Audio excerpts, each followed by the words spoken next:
Good morning. I'm meteorologist Carissa Sanford. A very soggy day yesterday. A lot of rain during the evening and overnight hours last night as well. This morning, we're seeing a lot of that moisture left over, but not really any more rain in the forecast to start off the daytime. Widespread totals yesterday and overnight last night, upwards of an inch in many spots, 1.34 the official so far from Peoria. Now we're starting to see the rain move out, but in its place, a lot of fog developing, especially in the west and northwest, where we have a dense fog advisory in effect until noon today. Check out our Winter World X-Vision Skycam network in Galesburg on our Stevens Fittis McGill camera. You can see that fog fairly thick, dropping below a quarter-mile visibility at some points in time. So if you're headed out on the roadways, that's something to think about as you go through the next couple of hours. Our temperatures, something to think about too. We're starting off the morning in the 40s and 50s, headed for the upper 50s and low 60s for our highs later today. We won't see much sunshine, but hopefully enough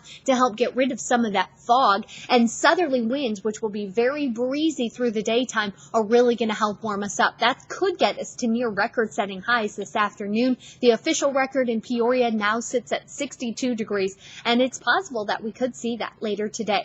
But then we're looking at more cloud cover overnight tonight and a much cooler weekend. This afternoon, look for that cloud cover to stick around, highs in the upper 50s with breezy winds out of the south and southwest. Overnight tonight, still fairly mild in the low to mid 40s, but then tomorrow we're looking at that storm system to move in, and that's going to bring in some much cooler temperatures, likely dropping throughout the daytime on Saturday, and then Saturday night into Sunday, we've got a good chance of wintry mix and snow building in, mainly in our southern and southeastern most counties. That will last us into early Sunday morning. Not really expecting any accumulation snow-wise, maybe a light dusting as it quickly moves out into the end of our weekend, but our temperatures will drop pretty significantly into the mid to upper 20s for Sunday and Monday. We've got a slight warm up into next week, though. We should see the mid to upper 30s by the end of next